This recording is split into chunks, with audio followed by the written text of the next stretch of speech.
Kakain siya ng 50 hotdog. Gayunpaman, ang bagong dating ay hindi kumbinsido, kaya naglunsad si Xiaomei ng isang hamon. Bago maghamon, nakatutok si Xiaomei sa nilabas na video ni Vera na nagmumukbang, at pinayos ng ilang beses ang video habang di gumagalaw. Hindi nilulunok ni Vera, kundi dinuduran niya pa, maging ang coke ay nawala. Nahihiyang paliwanag ni Vera, ngunit hindi siya binigyan ni Xiaomei ng pagkakataon. Gusto niyang ibisto siya sa lahat. Itinanggi ito ni Vera. Sa oras na ito, bumili si Xiaomei, at ipinahayag na nais niyang magkaroon ng isang kompetisyon. Una siyang nag-order ng mga hotdog, 50 sa bawat side, makipagkompetensya kung sino ang mas mabilis makaubos. Umiba ang mukha ni Vera, ngunit para sa reputasyon bilang mukbanger, kinagat niya ang hotdog. Nang nasa huling hotdog na si Xiaomei, kalahati pa lang si Vera. Walang duda na si Xiaomei ang nanalo. Tapos sarcastic na sabi ni Xiaomei. Tinanong si Vera kung kaya ba niya. Kung aamin siya peke ang mukbang niya, hahayaan niya ito. Matigas pa rin ang ulo ni Vera at ayaw umamin. Natapos ang live broadcast sa pagsusuka ni Vera. Mula noon, si Xiaomei ay naging reyna ng mukbang. Hindi na rin nagli-live si Vera. Sa tuwing nasa live broadcast si Xiaomei, laging kinukutsa si Vera. Makalipas ang isang buwan, nakatanggap si Xiaomei ng isang bote ng champagne, upang pasalamatan ang lalaki para sa suporta. Direkta siyang nagsagawa ng mainit na sayaw para sa nanonood. Sa sandaling ito, biglang nakatanggap ng koneksyon ang live broadcast room.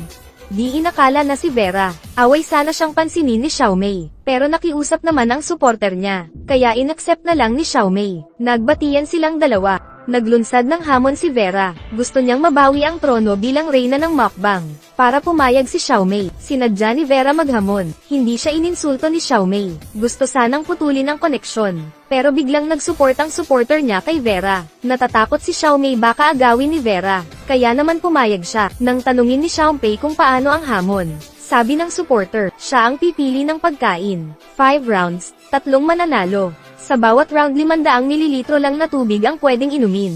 Magsisimula na ang laro. Unang round ay 50 donuts. Hindi inaasahan na kakagat si Vera. Nang makita ito ni Xiaomei, pinatag niya ang donut. Nilunok lahat sa isang hininga. Isang donut na lang natitira ni Vera. Natapos naman si Xiaomei. Sa ikalawang round, 2 box na 30 pritong manok. Habang dinidilaan ni Xiaomei ang mga daliri, naubos na ni Vera ang kanya at nanalo sa round na ito.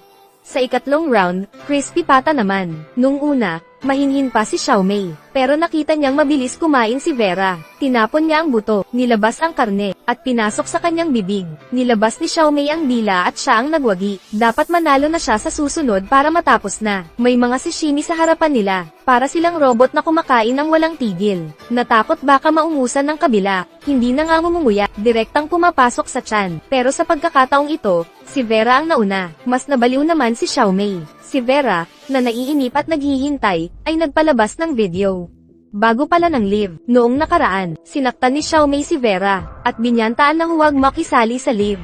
Agad namang naging trending ito. Tinanong siya ni Vera kung okay pa ba. Kung hindi, magtatapos na lang sila sa draw. Paano papayag si Xiaomei dito? Panghuling laro, mga cake naman. Binuka nila ang mga bibig.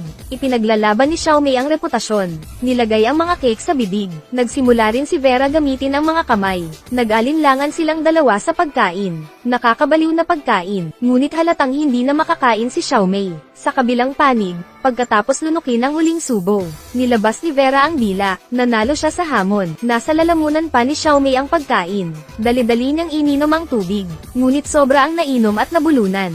Kaya kinuha niya ang bote ng champagne. Matapos uminom, di inaasahan na masusuka lang siya. Maya-maya pa ay napahiga sa mesa. Gayunpaman, walang nag-iisip ang dahilan kung bakit sobrang nakakain si Vera, dahil sa ginawa ni Xiaomei sa kanya. Pagkatapos ng larong iyon, inilabas niya ang lahat ng mayroon siya. Pumunta sa isang ospital, pinaputol ang mga organs, at pinalitan ng organ ng baka. Ang bote ng champagne ay regalo rin niya, para lang lasunin si Xiaomei. Sumikat naman ulit si Vera. Sa katunayan, may reaksyon sa pagtanggi sa likod.